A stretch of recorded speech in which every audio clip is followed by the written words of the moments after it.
you don't make men safe by making them weak. In fact, they're much more dangerous when they're weak, because they'll stab you in the back when they get the chance, or take advantage of you when they get the chance. You make men safe, let's say, by making them strong, and then by making sure that they're disciplined. And so, you've got people like you've got this, let's say, warrior mentality that's a deep part of their temperament, and then you have some choices about what you might do with that. You might try to discipline it and bring it under voluntary control and integrate it into your character, in which it can make you someone who's stalwart and indomitable, and who will move forward, in the face of tremendous risk. And well, that's the optimal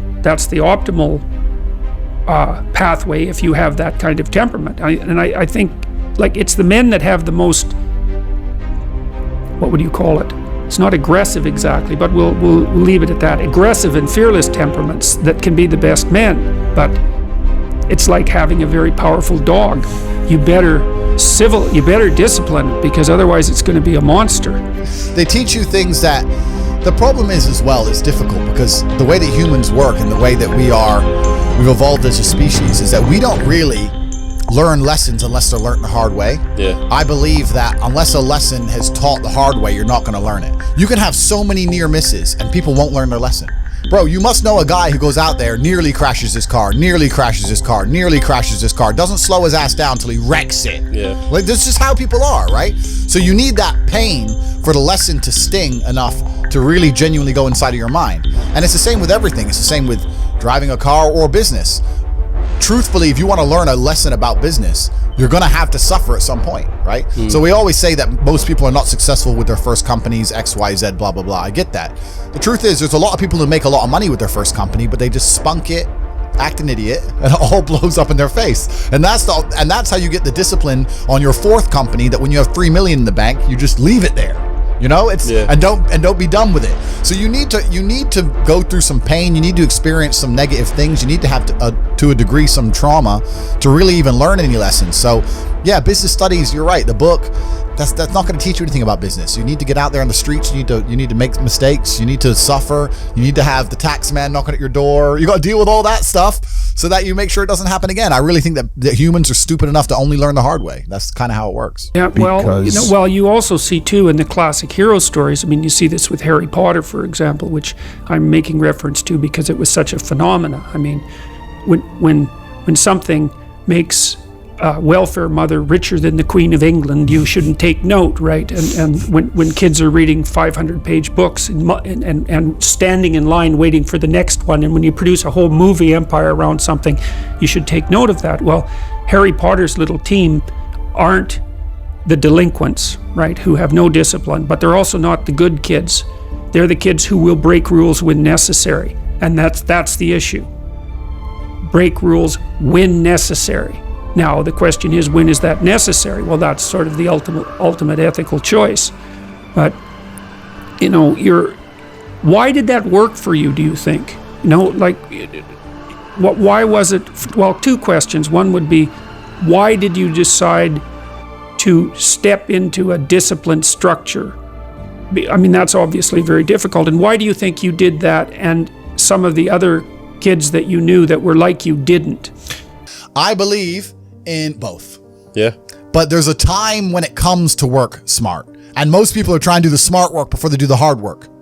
It's kind of like talent, right? You don't notice if you're talented at something until all the hard work's done. Yep. I could be the most talented tennis player in the world, but I don't play tennis. So if I go down the tennis court, Joe Schmo is going to smoke me. I don't get to see my talent until I've worked so hard that I'm in the top 1%, and now I'm beating them because I have some God-given gift. Yeah. You understand? Yeah. You have to do the hard work first. If there's no hard work, there's no smart work. So someone's going to sit there and go, I work smart, I don't work hard, so I only have to work an hour a day. If working smart gets you a lot done in an hour a day, then you should work smart for 12 hours a day and get 12 times the work done. I am absolutely and utterly a believer in hard work. I'm a proponent of hard work. I have all this money and all I do is work. My entire life is work. That's work. I want to go to the gym so I'm in good shape. Work. It's all work. My entire life is work. And people don't want to look at life that way. They want to talk about work-life balance and being lazy and all this crap. I don't believe in any of that. I believe in, if you want to win, you have to outcompete the man who's prepared to do nothing but work. It's player versus player. If you're going to sit there and go, I don't want to work more than an hour a day, well, the guy who does want to work more than an hour a day is going to beat you. And no matter how smart you are, there's always a smart dude who's doing the same smart work you are for more hours than you're doing it. That's just the nature of the game. If you do this stuff properly, you'll do well, and you'll ascend that. Yeah, well, that's hierarchy. That's a very interesting thing, because then it's not merely a matter of following a set of arbitrary rules. It's following a set of rules that have a clear path to success. Right? That's a very different thing, and that's also something that's honest, because the rules of the game are well established, and then if you play it properly, you get to win, and that's a big deal as well. You know, and you mentioned the SEAL types, and I've met a number of people like that. You know, they're capable of breaking rules, let's say, or maybe even inclined to break them. But I also think that this is part of the reason that I'm an admirer of Carl Jung, because Jung makes it very clear that, see, he was very interested in the barriers to enlightenment. Because if there's such a thing as being enlightened, let's say, then why isn't everyone enlightened? If it's just a matter of taking the glorious route and following your bliss, let's say, it's like, well, that sounds pretty easy. Why isn't everyone enlightened? But Jung's thinking isn't like that at all. You know, he believed that in order to transform your personality, that first of all you had to be disciplined, that's for sure, but you also had to integrate that part of you that was terrible and capable of breaking rules and make it part of you. And so then, and I really like that idea. And life really doesn't have to be that complicated. When you see somebody that has something you want, you just got to try and work out how they got it. Yeah. And that's the missing part. Most people see people with things they want, and they don't do the second half. They don't try and work out how they got that thing. Oh, my man has a Ferrari. Okay. I wish I had a Ferrari. Okay. They don't sit there and go for an hour, how did he get a Ferrari? It doesn't cross, that part is the part they don't want to do, right? They just go, oh, he has a Ferrari, wish I had a Ferrari, and they go back to TV. Yeah. And that's why they lose. And that's another thing about opportunities, right? Because you have to be positioned to take advantage of opportunities. Yeah. It's like in chess, they say good moves come from good positions. It's true. You can't find a good move from a terrible position, right? If you're sitting at home with no money, it's hard to invest in Bitcoin at $1. It doesn't matter what it goes to, right? You got to be in a good position to take advantage of things. So you've always got to be in a position where you have a good network, you have good information, you have some kind of liquid money, you have the ability to survive without that money, you can take a risk.